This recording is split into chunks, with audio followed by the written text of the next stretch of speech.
दर्शकों नमस्कार। City news देख रहे तमाम दर्शकों का सिटी न्यूज के हिंदी न्यूज बुलेटिन में मैं अमोल खोड़े हार्दिक स्वागत करता हूं। आइए आपको रूबरू कराते हैं अब तक के तमाम खबरों से। बुलेटिन की शुरुआत करेंगे जीने की राह इस पथदर्शक सुविचार माला के साथ।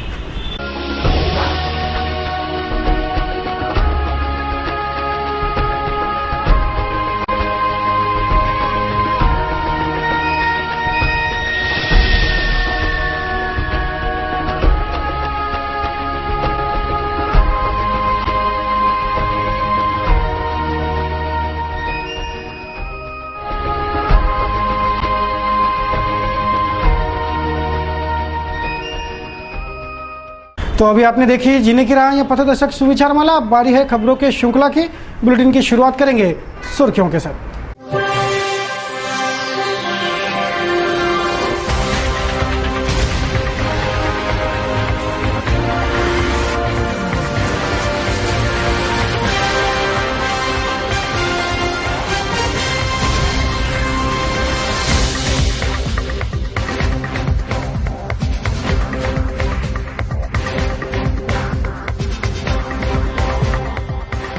तो ये थी आज के बुलेटिन के टॉप सुर्खियां। अभी एक ब्रेक से लौटेंगे तो देखेंगे खबरें विस्तार से।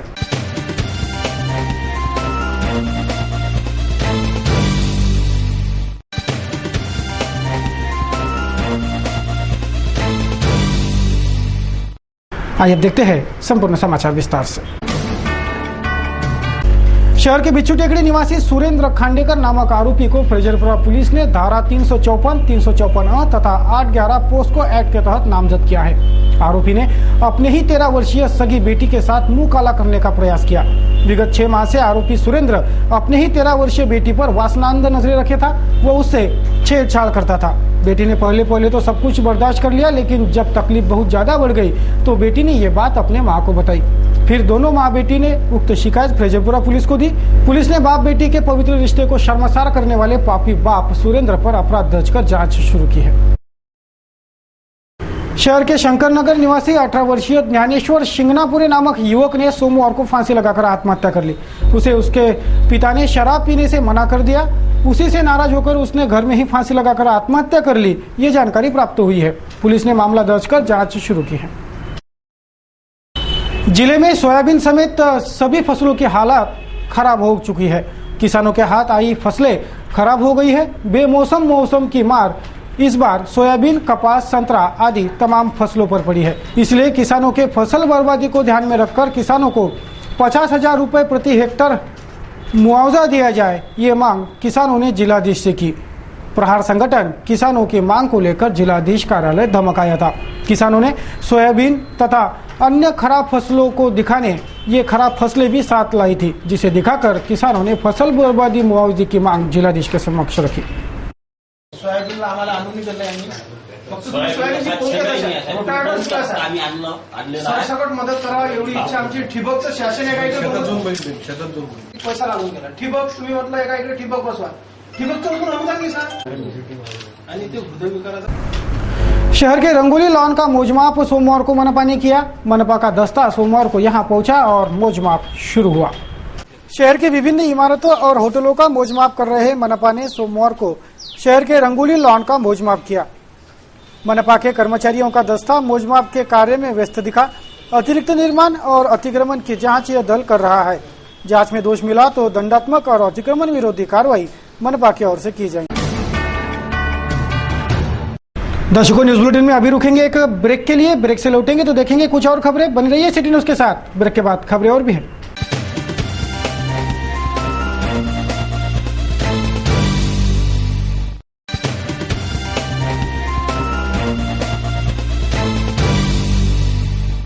ब्रेक पश्चात तमाम दर्शकों का फिर एक बार स्वागत है। मैं हूं अमोल खोड़े और आप देख रहे हो सिटी न्यूज के हिंदी समाचार। आइए आपको रूबरू कराते हैं कुछ अन्य खबरों से। राजापेट के बहुप्रतीक्षित और विवादों की सुर्खियों में घिरे रहे राजापेट रेलवे ओवरब्रिज का प्रत्यक्ष काम अब जाकर शुरू हुआ।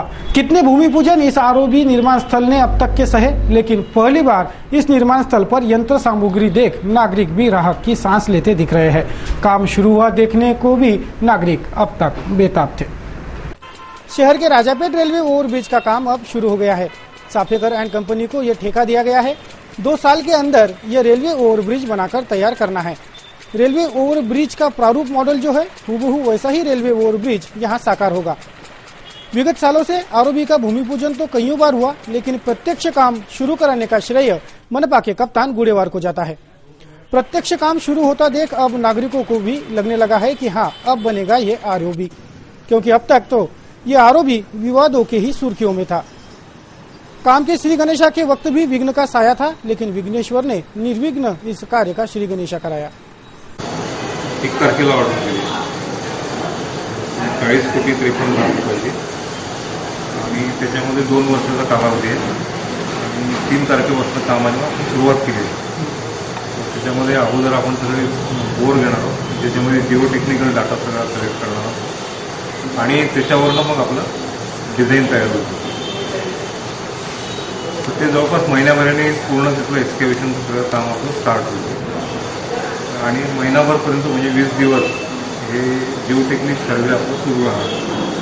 त्याच्या अलाइनमेंट वगैरेचं काम आम्ही सुरू केलेलं आहे आणि बाकीच्या ऑथॉरिटीज आहेत, म्हणजे जिथे आमचे युटिलिटीज येतात, म्हणजे BSNL आहे, पब्लिक वर्क डिपार्टमेंट आहे, वॉटर सप्लाय डिपार्टमेंट आहे, MSCB आहे, ह्या सगळ्यांना तिथे त्यांच्या युटिलिटी शिफ्ट करण्यासाठी ते पण आम्ही करतो। त्यानंतर ट्रॅफिक थोडंसं त्याच्यामध्ये हलवावं लागेल, तर ते ट्रॅफिकला पण आम्ही ते कळवलेलं आहे आणि सध्या काम सुरू आहे आणि 24 महिन्यामध्ये ते काम होऊन जाईल।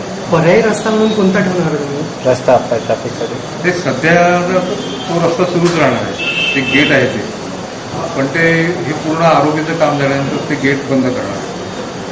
तर पर्यायी व्यवस्था आपण अंडरपासची केलेली आहे नवात, ती आपल्याला वापरता येते। तो रूट असा लंबा नाही पडत तसा खूप नाही, लांब नाही होणार त्याने की फारसा फरक पडणार नाही, पण ती रेल्वेची प्राथमिक कंडिशन आहे की काय हा आरोग्य झाल्यानंतर त्यांना ते बंद करावं लागेल गेट। शहर के राजापेट रेलवे ओवरब्रिज का काम शुरू हो गया है, लेकिन इस काम पर राजापेट रेलवे फाटक कृति समिति ने संगीन इल्जामात लगाते इस काम पर सवाल दागे है। मनपा के पास जब निधि ही नहीं है तो काम शुरू क्यों किया? अधर में ही काम लटक जाएगा तो होने वाली दुविधा का जिम्मा किस पर होगा? आदि सवाल पूछते इस काम पर सवाल कृति समिति ने दागे। मागच्या 25 वर्षापासून राजापेठ येथे आरोग्य झाला पाहिजे याकरिता अनेक आंदोलनं केली आणि संबंधित सर्व नेत्यांना निवेदन करून आज ती जी मागणी पूर्ण झाली ते राजापेठ कृती समितीचं फलित आहे। परंतु आमचं मनपाच्या आयुक्तांना आम्ही प्रत्यक्ष काल निवेदन केलं, परत आपल्या माध्यमातून निवेदन करतो की त्यांनी मनपा आरोग्य काम सुरू असताना कोणत्या प्रकारे त्याचं डिझाईन राहणार आहे, काम सुरू असताना ज्या लोकांना अडथळा निर्माण होणार येण्या जाण्यासाठी त्यांना पर्यायी मार्ग कोणता राहणार आहे आणि भविष्यात आज माझ्या माहितीप्रमाणे राजापेठ आरोग्यसाठी 1 रुपये शिल्लक नाही आहे, जो आधी 10 कोटी आम्ही आमच्या प्रयत्नातून आणला होता तोही महानगरपालिका प्रशासनाने FD करून त्याच्यावर कर्ज उचललेलं आहे, म्हणून सध्या 0 पैसा आहे। भविष्यात जसं नवाते प्लॉटचं काम रखडलं होतं 7 वर्ष, जसं बडनेर रोड जे 15 वर्षापासून रेल्वे पुलाचं काम रखडलं आहे, जसं वलगावचं जे ठिकाणी 25 वर्षापासून काम 15 वर्षापासून काम रखडलं आहे, म्हणून राजापेठ उड्डाणपुलाची अशी गता होऊ नये, अशी परिस्थिती होऊ नये, कारण की राजापेठ उड्डाणपुलाचा जो मार्ग आहे तो वाहता रोड आहे, 50,000 लोक ट्रॉफिक येणं जाणं करतात आणि मोठे मोठे हॉस्पिटलच्या मोठ्या शाळा कॉलेज आहेत, म्हणून पूर्ण निधीची व्यवस्था केल्याशिवाय ते काम करू नये, अन्यथा निधीच्या अभावी काम जर रस्त्यामध्ये थांबलं ते या पुलाची परिस्थिती 10 वर्ष 15 वर्ष रखडल्याशिवाय राहणार नाही आणि त्याच्यामुळे त्या स्थानिक लोकांना त्या भागातल्या लोकांना जो म्हणजे अडचण निर्माण होईल, जो त्रास होईल त्याला जबाबदार आजचे जे निर्णय घेणारे अधिकारी म्हणा ते पदाधिकारी म्हणा ते राहतील, असा कृती समितीचा आरोप आहे। आणि परत मी तुमच्या माध्यमातून स्पष्ट करतो की राजापेठ आरोपीला आमचा विरोध नाही, परंतु जे भविष्यात निर्माण होणारे जे प्रश्न आहे त्याचा खुलासा महानगरपालिका प्रशासनाने करावे अशी आमची त्यांना विनंती आहे। रविवार की शाम शहर के सांस्कृतिक भवन में जागो हिंदुस्तानी इस बहारदार देशभक्ति पर गीतों के कार्यक्रम का आयोजन हुआ। देशभक्ति पर गीतों की गंगा इस कार्यक्रम में बही, पूरा भवन भारत माता की जय, वंदे मातरम के जयकारों से गूंज उठा था। ओसवाल महिला संघ और जैन संस्कार युवा मंच द्वारा आयोजित जागो हिंदुस्तानी इस देशभक्ति पर गीत गायन कार्यक्रम का आयोजन सांस्कृतिक भवन में हुआ।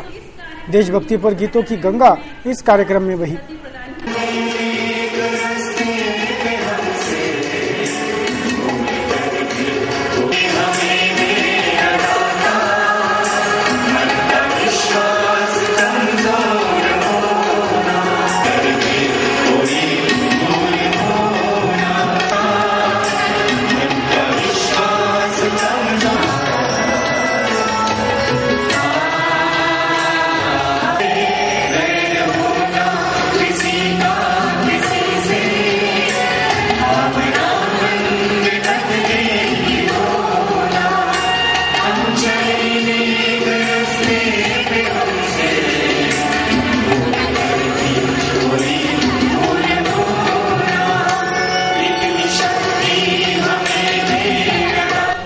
सौ अमृता फडणवीस के हाथों इस कार्यक्रम का उद्घाटन हुआ। निगमायुक्त गुडेवार, महापौर रीनानंदा, सुलभाताई खोड़के, संजय खोड़के, अनिता चोरडिया आदि मान्यवरों सहित हजारों श्रोतागणों से पूरा सांस्कृतिक भवन खचाखच भरा था। धार्मिक, सांस्कृतिक एवं शैक्षणिक क्षेत्र में किए गए योगदान के लिए मुबारकबाद देती हूँ।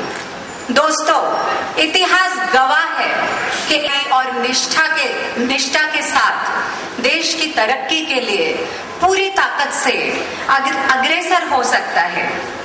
वैसे ही देश की प्रगति के लिए स्त्री शक्ति का भी महत्वपूर्ण योगदान पाया गया है। इसीलिए हमारे देश की स्त्रियों का सशक्तिकरण भी बहुत जरूरी है और ये सशक्तिकरण केवल तभी मुमकिन है जब आज की स्त्री हर क्षेत्र में, चाहे वो राजनीति हो, कॉर्पोरेट वर्ल्ड हो, सिविल सर्विसेज हो, ऊंचे पद पे जाके खड़ी हो और अपना एक स्थान बनाए। जैन धर्म अहिंसा के सिद्धांतों पे आधारित है और जब यही अहिंसा, देश प्रेम और सत्य, इन संस्कारों से सुसज्जित युवा आगे बढ़ेगा तो इस देश की प्रगति को कोई भी नहीं रोक सकेगा। जागो हिंदुस्तानी जैसे कार्यक्रम ही देश प्रेम की भावना उजागर करने में बहुत महत्वपूर्ण साबित हो सकते हैं। इसीलिए ओसवाल महिला संघ एवं श्री जैन संस्कार युवा मंच को इस सांस्कृतिक कार्यक्रम के आयोजन के लिए फिर से एक बार मैं मुबारकबाद देती हूँ। कोल्हापुर के स्वर्ण निनाद संस्था के 25 कलाकारों ने इस कार्यक्रम में देशभक्ति पर गीत गाए। इस देशभक्ति की गंगा में पूरा भवन बहा। जय हिंद, वंदे मातरम, भारत माता की जय आदि नारों की गूंज ही अप्रतिम दाद इस गौरवी कार्यक्रम की थी।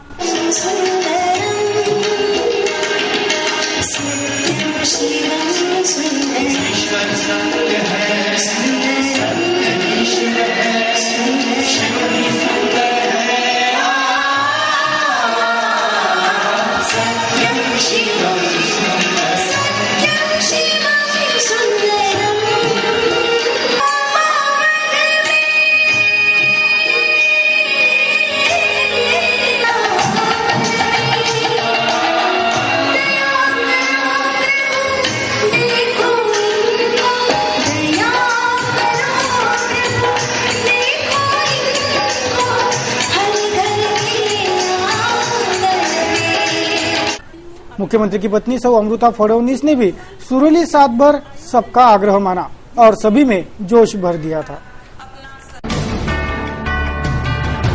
शहर के बेलपुरा निवासी नागरिक मनपा महकमे से बेलपुरा के समस्याओं पर ध्यान देने की गुहार लगा रहे हैं। मनपा पर जानबूझकर अनदेखी करने का आरोप भी यहाँ के निवासी लगा रहे हैं। शहर के बेलपुरा प्रभाग में सर्वदूर गंदगी का माहौल पनपा है। चारों ओर गंदगी ही गंदगी नजर आती है। यहाँ के सार्वजनिक शौचालय जो कई दिनों से क्षतिग्रस्त पड़े हैं, उन्हें भी महकमा अब तक सुधार नहीं पाया है। न ही यह शौचालय सुधारने का कोई नियोजन महकमे के पास है। परिसर का सारा कचरा जो कचरा ठेकेदार इकट्ठा करते हैं, वो भी खुले जगह पर या नाले में लाकर उंडेला जाता है, जिससे पूरे क्षेत्र में गंदगी ही गंदगी फैली है, जिस पर यहाँ के नागरिक मनपा महकमे को खूब कोस रहे हैं।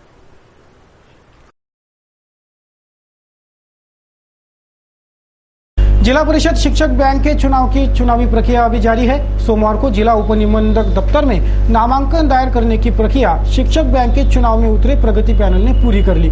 प्रगति पैनल के प्रत्याशियों ने अपने अपने नामांकन सोमवार को दायर कर दिए। शहर के वडाली क्षेत्र में नोटिस बांट रहे मनपा के टीम पर नागरिकों ने हमला कर उनके वाहन के पोस्टर फाड़ डाले। मनपा कर्मचारी अब्दुल रफीक और संतोष गुडगज ये दोनों वडाली क्षेत्र में नोटिस बांटने गए थे। तभी लोगों ने उन्हें घेर लिया और उनके ऑटो के पोस्टर फाड़कर फेंक दिए। फ्रेजरपुरा पुलिस ने यह मामला दर्ज कर लिया है। वीरांगना रानी दुर्गावती जयंती, राजा रावण, अहिरावण पूजा तथा कोया पुनेम उत्सव के उपलक्ष्य में आदिवासी सामाजिक तथा सांस्कृतिक जनजागृति पर सम्मेलन का आयोजन महानगर के कैंप चौराहे में संपन्न हुआ। विभिन्न मान्यवर अतिथिगण इस सम्मेलन में पधारे थे। सोमवार को शहर में भव्य आदिवासी सम्मेलन तथा आदिवासी सामाजिक तथा सांस्कृतिक जनजागृति सम्मेलन का आयोजन संपन्न हुआ।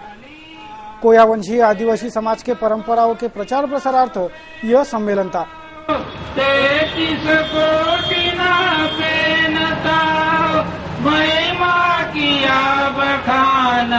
सुमरनी इंगा सुमरनी आई कारो फड़ा पे लेरो रंग का जुंडाल रे माई का सुमरनी आई कारो सगा पे। विभिन्न मान्यवर अतिथिगणों के उपस्थिति में यह आयोजन संपन्न हुआ। वीरांगना रानी दुर्गावती जयंती, राजा रावण अहिरावण पूजा तथा कोया पुनेम उत्सव पितर्थ यह सामाजिक और सांस्कृतिक आयोजन था। समीपस्थ ग्राम गुरुकुंज मुजरी के शासकीय भूखंड पर निवासी नागरिकों के आशियाने ना उजाड़े जाए, ये मांग सोमवार को नागरिकों ने जिलाधीश से की। उक्त मांग पत्र जय गुरुदेव नगरवासी नागरिकों ने जिलाधीश को दिया और अपनी मांग रखी। 207 लोक आहोत आम्ही ते घरकुल अतिक्रमण केलेले आहे गुरुदेवनगरमध्ये 207 लोकांनी 25-30 वर्षापासून तिथे राहत आहोत आणि ते नियमाकुल करण्यासाठी आम्ही कलेक्टरकडे आलो तर कलेक्टरांनी आम्हाला ते सांगितलं की तुमचं नियमाकुल होऊन जाईल। तहसीलदाराकडे त्यांनी ऑर्डर दिलेली आहे मीटिंग घेण्याकरिता, तर ते त्यांनी मीटिंग घेण्याची ऑर्डर देऊन आम्हाला वापस जाण्याचं सांगितलं आणि तहसीलदाराला भेटण्याचं सांगितलं आम्हाला। तर आम्हाला ते अतिक्रमण जे आहे आम्ही तिथे राहत आहोत 30 वर्षापासून ते आम्हाला नियमाकुल करायचे आहे। सरटॅक्स वगैरे लावून घ्यायचं आहे ज्यांना, ग्रामपंचायतनं वगैरे आजपर्यंत काहीच कोणत्या गोष्टी दखल घेतली नाही आणि तहसीलदाराकडे जाऊनही त्यांनी आतापर्यंत आमचे निवेदन नुसते फेटाळूनच लावले आणि आमच्याकडे लक्ष न देता ते आम्ही जागेपासून सर्व 207। सोमवार से ओसवाल भवन में सर्वधर्म ज्ञानामृत प्रवचन माला की शुरुआत हुई। मुनिवर सुवीर सागर जी महाराज इस प्रवचन माला की श्रृंखला में जीने की कला सिखा रहे हैं।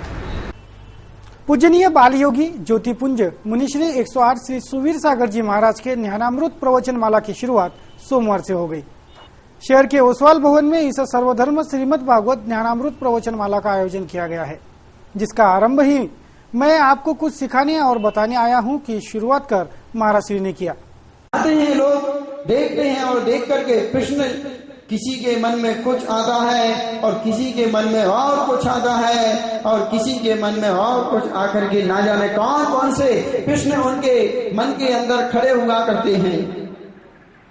ध्यान में रखना, दिगंबर संत जैन संत आखिर नग्न होते क्यों है? क्या कारण है इसका? नग्न होने के कारण क्या है? नग्न होने की आवश्यकता क्या है? अरे जीवन में ध्यान में रखना, ये तो सत्य बात है, हकीकत बात हुआ करती है। जहां पर कपड़े हुआ करती है, ध्यान में रखना, वहां पर उससे ज्यादा लपड़े हुआ करते हैं। जितने कपड़े उतने लपड़े हो जाया करते हैं, ध्यान में रखना। इसलिए दिगंबरत्व जो हुआ करता है, नग्नत्व जो हुआ करती है, लेकर के भगवान महावीर की परंपरा तक और ऐसे न जाने कितने संत महात्मा हुए, क्योंकि जहां पर साधन होंगे वहां पर साधना बहुत दूर हो जाया करती है। उपकार कैसे करें, यह विषय पहले दिन के प्रवचन माला का था। 11 अक्टूबर तक यह सर्वधर्म श्रीमद् भागवत ज्ञानामृत प्रवचन माला चलेगी। वास्तव में तन को ढकने के लिए और वासनाओं को ढकने के लिए सबसे बड़ी साधना हुआ करती है। अरे रूप में तो अगर कोई साधना कर लिया करता है और चौक चौराहे पर जाकर के साधना तो दिगंबर साधु की बसी। बहुत सारे जातियों के लोग बैठे हुए हैं, जैन भी है, जैनों के अंदर श्वेतांबर भी है, दिगंबर भी है और कोई अलग अलग जाति के लोग यहाँ पर बैठे हुए हैं। अब बारी आज के कार्टून कोना की।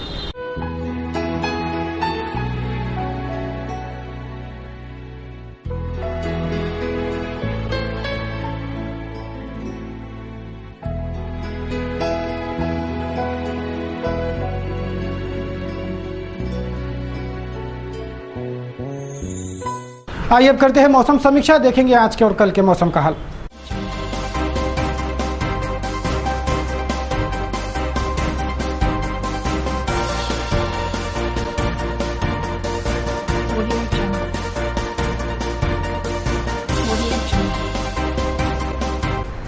सोमवार को शहर का अधिकतम तापमान 34 डिग्री सेल्सियस तो न्यूनतम तापमान 21 डिग्री सेल्सियस रखा गया। बात करें मंगलवार की, तो मंगलवार को शहर का अधिकतम तापमान 36 डिग्री और न्यूनतम 22 डिग्री सेल्सियस रहने का अनुमान है।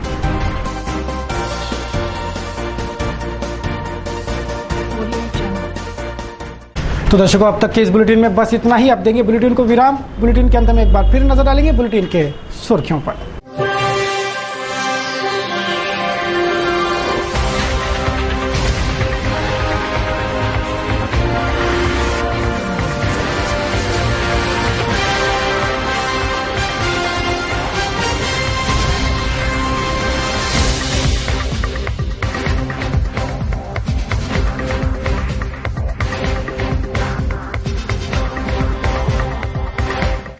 सिटी न्यूज के बारे में आप सभी से सुझाव एवं विचार सादर आमंत्रित है। हमारा पता है सिटी न्यूज कार्यालय मातोश्री आर्केड सहकार भवन के सामने, मोर्शी रोड, अमरावती।